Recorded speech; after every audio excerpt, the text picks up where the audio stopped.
সময় তো আছেই। আজকে পড়াশোনা না করলে সমস্যা হবে না, পরে কোনো একদিন পড়াশোনা করব না হয়। ভর্তি পরীক্ষার এখনো অনেক সময় বাকি। আপাতত চিল করি, পরীক্ষার আগে আগে পড়াশোনা করে ফাটায় দিব। এখনো অনেক সময় বাকি প্রজেক্টের, পরে কাজ করলেও হবে। এখন একটু আনন্দ করে বেড়াই। এভাবে 1 দিন 2 দিন 10 দিন পার হয়ে যাবে, কিন্তু তোমার ঘুরে বেড়ানো আনন্দ ফুর্তি আর শেষ হবে না। পরবর্তীতে এক সময় তোমার সময় শেষ হয়ে যাবে, পরীক্ষার দিন ঘনিয়ে আসবে, প্রজেক্টের দিন ঘনিয়ে আসবে, আর তোমার কোনো কিছুর প্রস্তুতি থাকবে না। পরীক্ষায় খারাপ করবে তুমি, প্রজেক্টে খারাপ করবে তুমি। তুমি তোমার মূল্যবান সময় নষ্ট করেছো ঘুরে বেরিয়ে, এজন্যই তোমার আজকে এই দুর্দশা।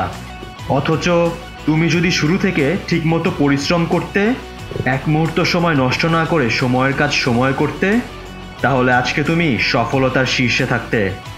এই সময় আমাদের জীবনের সবচেয়ে গুরুত্বপূর্ণ সম্পদ। যারা এই সময়ের সঠিক ব্যবহার করে একমাত্র তারাই সফল হয় জীবনে। তুমি যেখানে প্রতিদিন এই সময় নষ্ট করেছো, তোমার কম্পিটিটর সেখানে কঠোর পরিশ্রম করে নিজেকে এগিয়ে রাখছে। দিন শেষে সেই সফল হবে, কেননা সে এক মুহূর্ত সময় নষ্ট করেনি।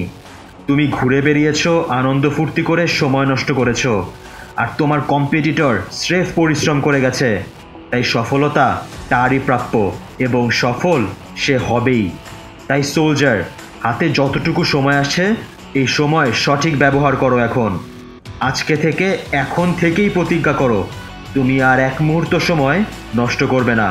তুমি সময়ের কাজ সময় শেষ করবে, অলসতা অজুহাত দিয়ে আর কখনোই সময় নষ্ট করবে না। সময়ের সঠিক ব্যবহার আজকে থেকেই শুরু করে দাও সোলজার।